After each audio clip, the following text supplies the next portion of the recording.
Welcome to Amy's Bookshelf Reviews podcast, conversations, revelations, and inspirations behind the books. It's time for our segment, Literary Commentary. Thank you for listening. Good evening, listeners. I'm Amy Shannon, and welcome to Literary Commentary. And I'm Talia Haven. Well, it is another new month, and we're still around. And so I'm just going to kind of start out with, like I do every month when I have them.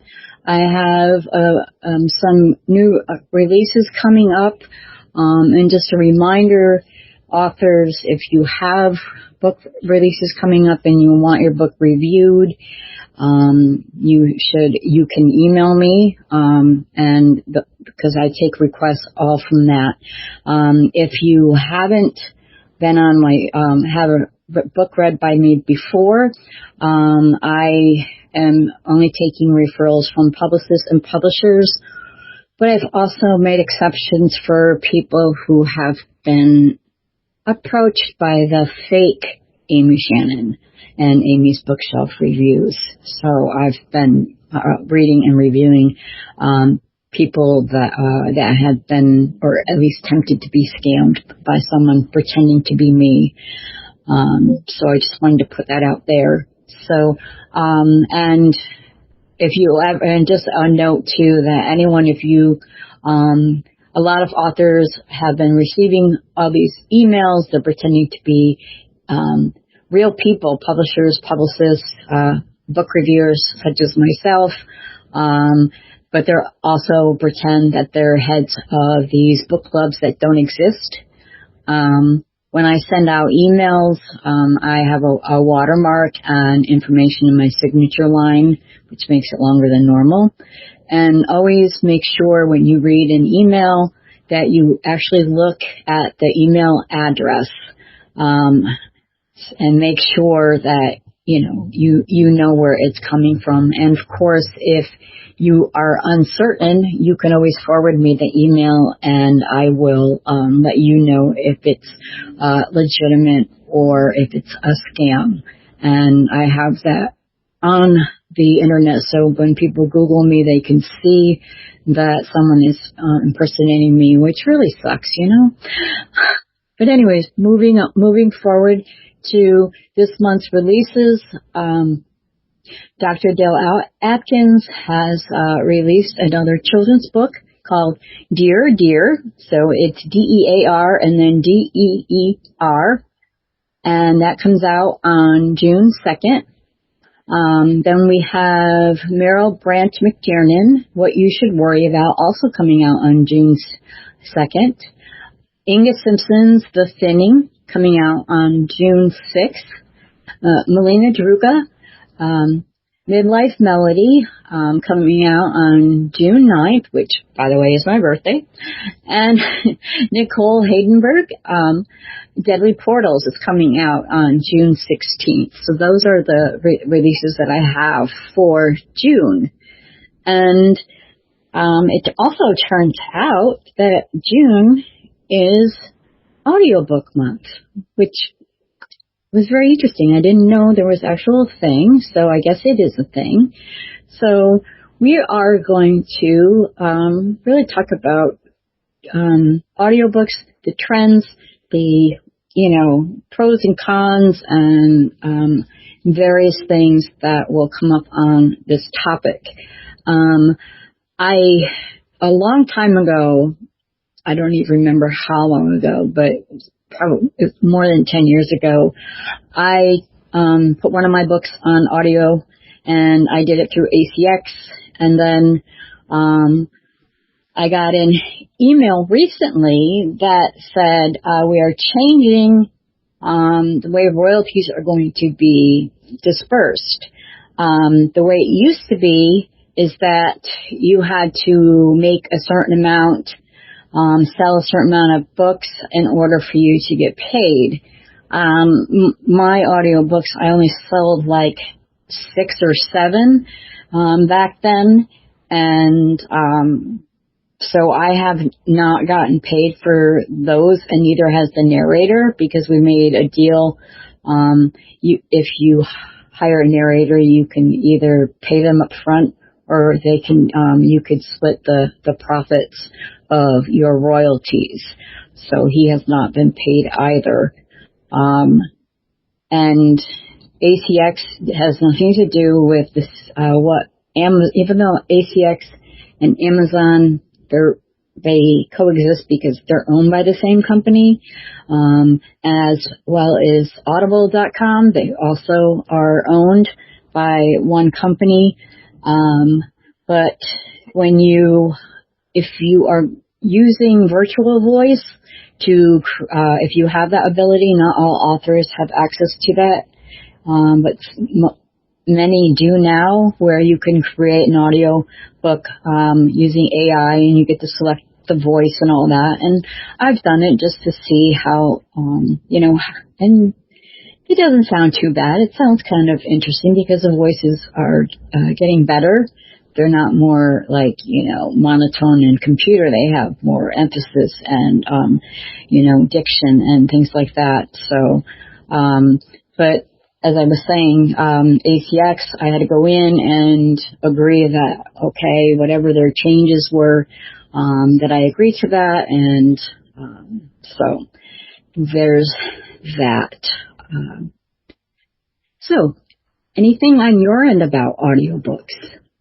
Well, I've released on Amazon, but I was just kind of wondering, with AI, how long do you think it'll be before Amazon is really able to take that constant, like you said, monotone pitch out of the story?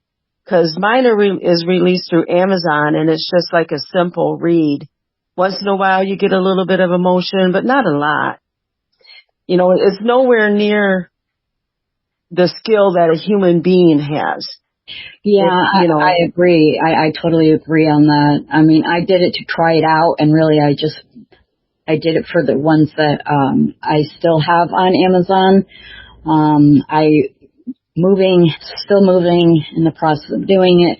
I print books over to Ingram Sparks, but leaving just my digital on KDP, and the ones that have virtual voice, I've used it pretty much just to go through the processes, and if I ever decided to change, then I have actually learned how to do that.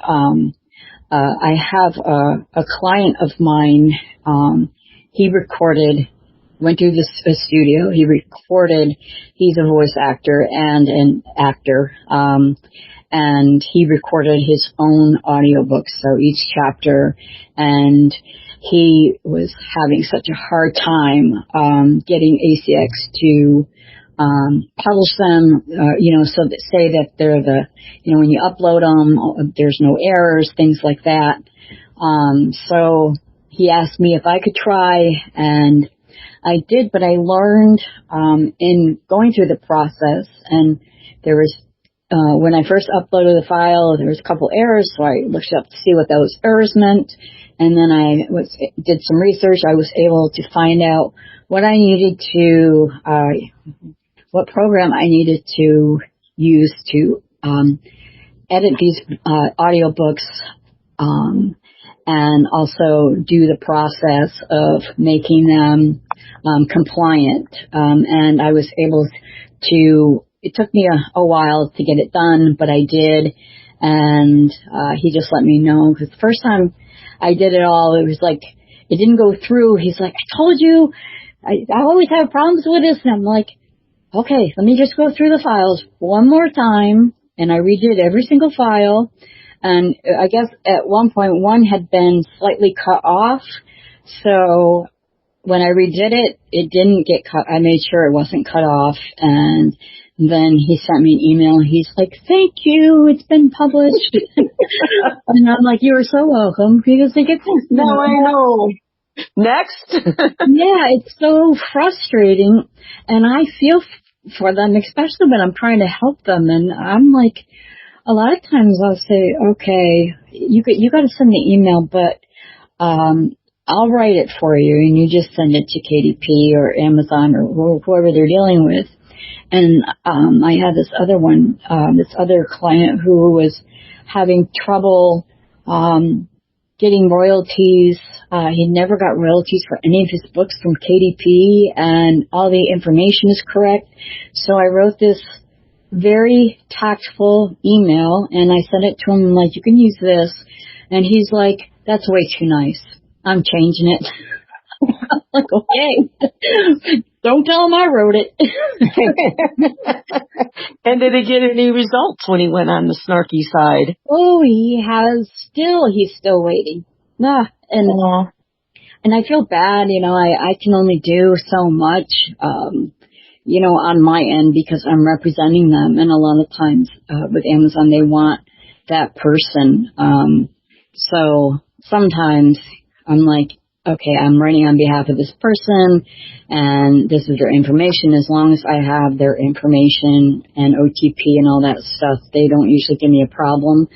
But sometimes it's like, it's going to their email, so they need to respond or whatever. And I'm like, if they respond, just tell me and I'll help you answer. But, back to, with audio, it can be very, if you listen to those really good audiobooks, I've heard audiobooks that, they're good. Sometimes the voice just doesn't fit the story. And I know it kind of sounds strange, but, when I had I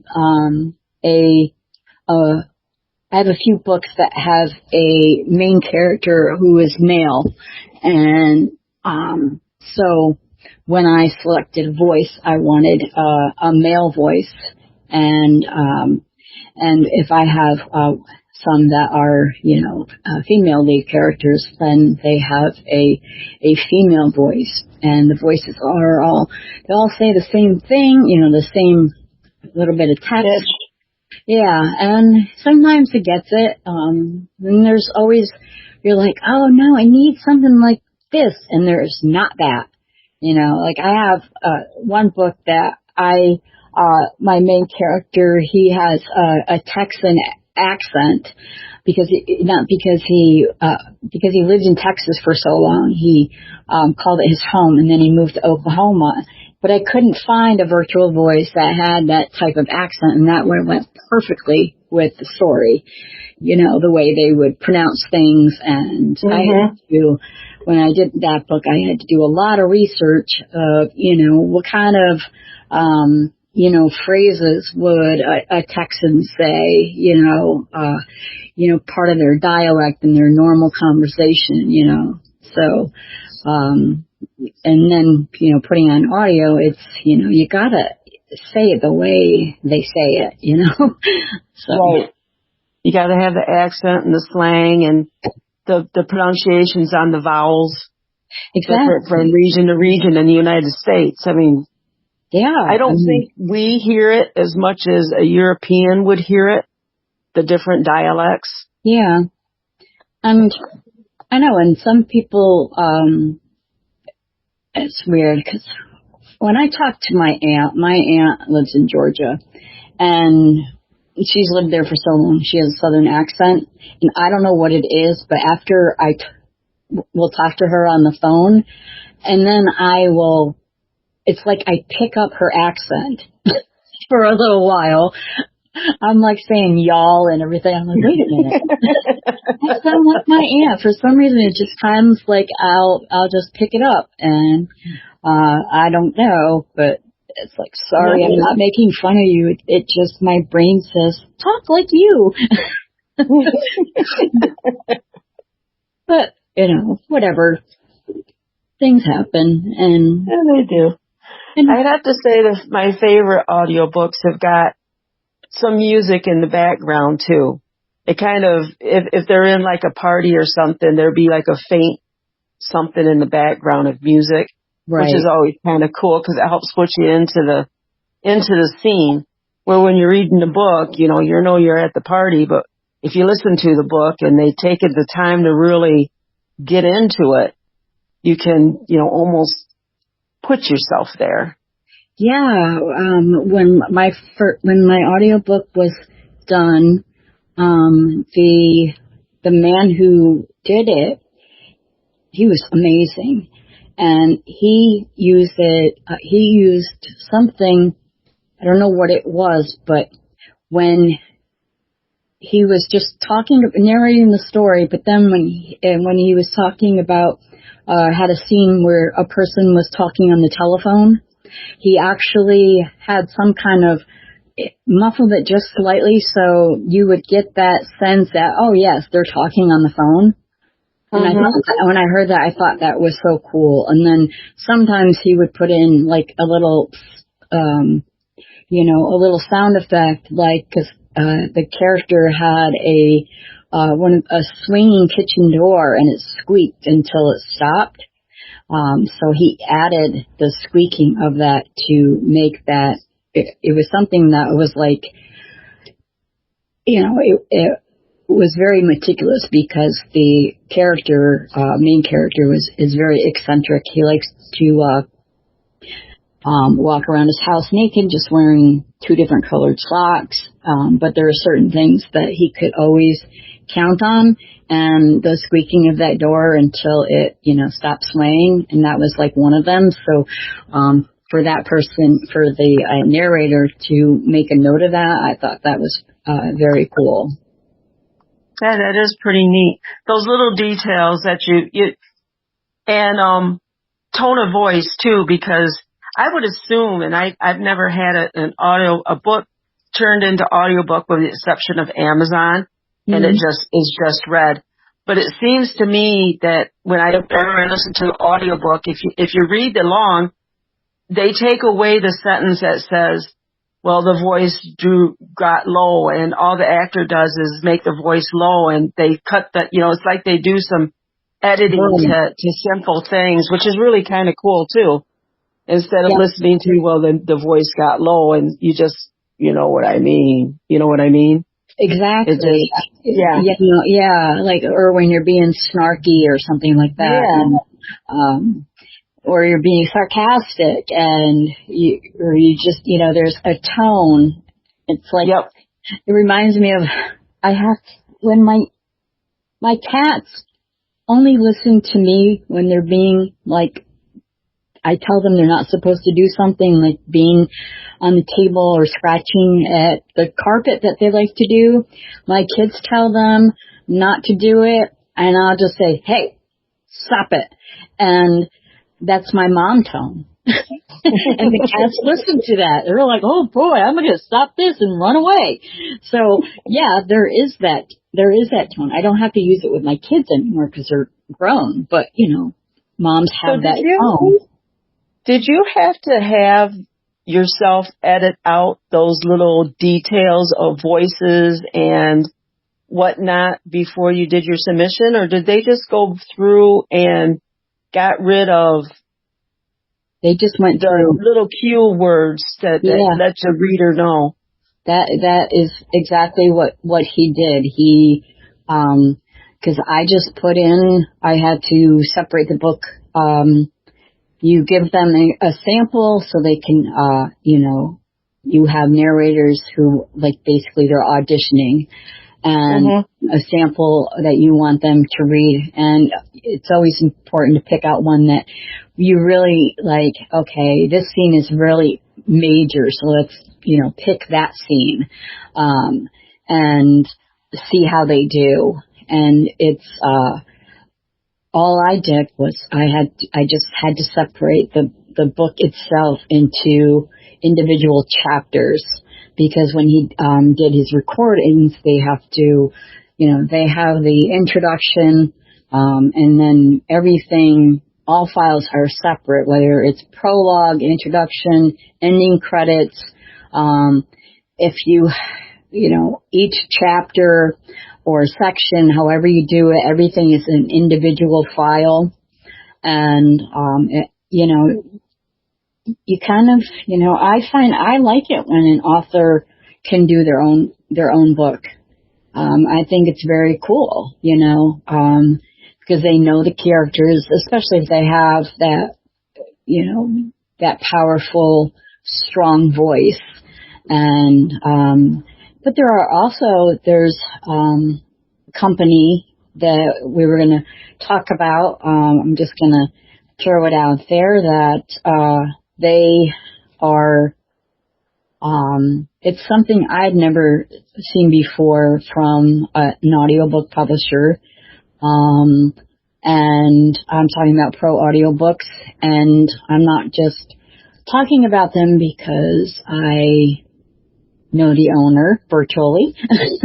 And I remember her from a very old radio show I used to be a guest on, and we met there, and she was talking about the start of her company, and now it is continuing to grow. And what her concept was, and it always has been, is authors have control over the process.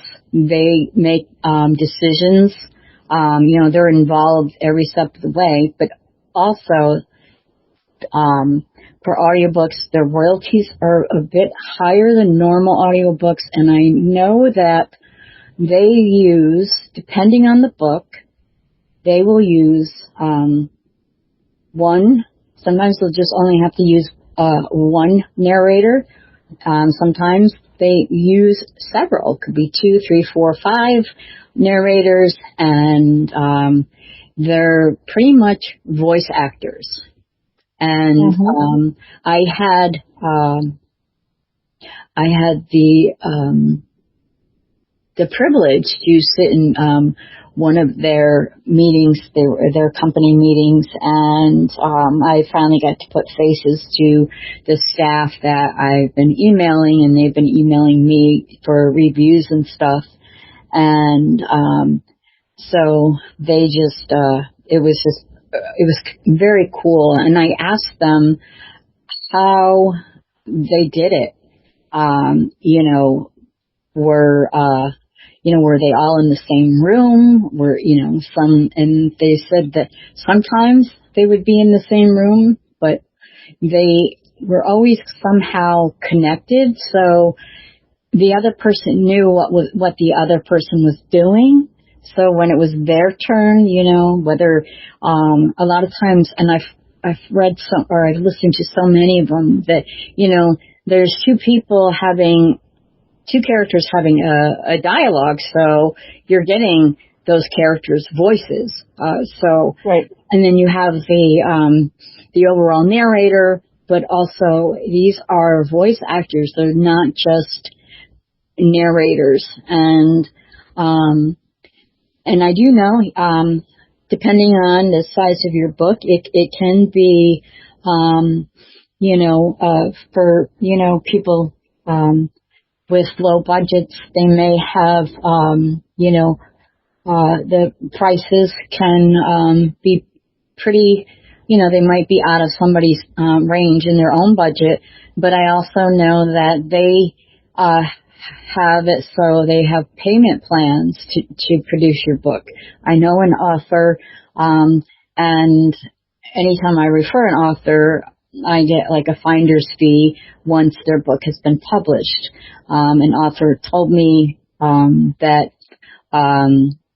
it wasn't quite done, but it would be published as soon as he finished making his payments, which he did, and then his book was published. So that is how I learned about. I'm like, can I be nosy and ask you what the price is? And he's like, yeah. And he's like, but they gave me a payment plan, and we have like 6 different voice actors, and so it works. And audiobooks aren't for all types of books. I mean, I wouldn't really want to listen to a workbook or a textbook unless I was in school on audiobook, Right. But, especially, biographies or, different types of fiction, from fantasy to whatever. And, some of these books are just amazing. So, I'm going to let you continue on talking about Pro Audio Voices. Yes. I got onto their website today and discovered that they're having a audiobook festival this Sunday, June 7th, 2026, for people that are listening to it past June 7th, 2026. It is from 1 to 7:45 p.m. There is a link on it that you pre-register, and it's a virtual interactive event. I did pre-register to get into it to find out if it was like a Zoom thing or whatnot, and it is virtual interactive. They will send you a link. I unfortunately couldn't attend the event because I've got something going on that day, but they will send you a link to confirm who you are. You click on that link, and you should be registered. Oh, cool. I also seen that they do nonfiction, fiction, and children's. And like we were discussing, there's audio, full cast. They do put in music. They told me that for 2026, there is an award called the Gracie Awards. And it's hosted by the Alliance of Women in Media Foundation. I didn't know these people existed. They have been around for 51 years because this is the 51 year that they've given out the award. And it covers media. It covers TV, radio, audio, digital. And this year, their audiobook, The Legend of Valentine, was the winner of that Gracie Award. Wow. So that tells you just what type of skill they have. Oh, yeah, definitely. So one thing I recommend, if you as an author, I know they're always accepting, taking submissions, so they don't have just a specific submission call. They have where, you go, you read their requirements. I think there's a form you fill out or something, and you actually meet, you can meet with someone one-on-one. I'm pretty sure if that's the case. And when I was on today, there was a link where you clicked to arrange for a phone call, a chat. So yeah, you're right. This isn't our true submission call that we've been doing, because audiobooks, like you're right, they don't do that type of thing. But they do have a link on their site where you can click it and you can arrange to get a phone call. And that would be basically your submission. You'd chat with them. Yeah. And that's what I liked about it.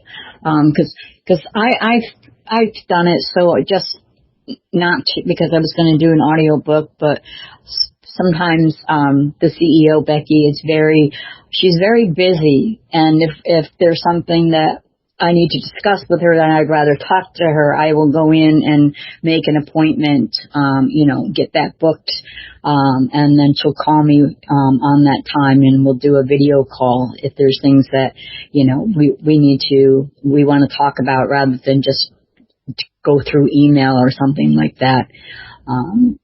Because sometimes, things can get lost in translation, or it's easier to explain face to face, even if it's a computer screen. And as the CEO and owner, and founder, I should say, of Pro Audio Voices, I think she's just an amazing person, and I've always liked her. And, if you kind of go back and on some of the episodes, one of them, I interviewed her several months ago, when she was, talking about, I think it ran in January or February, and she was talking about what was exciting and coming up and things like that. And for her to take that time to come on, and talk to me and, share with the listeners, about that. And also her taking the time to invite me, and I was the only reviewer at some of these meetings that they've had. I would ask a question, and everybody was like, everybody knew I was on the call. But it's so impressive, and everything that the people that work together, they had their authors on, they've had some of the voices, the voice actors, some of the people that they do there's like 2 or 3 people that send me the review requests and stuff like that, and give me my own code so I can get the book and listen to it. But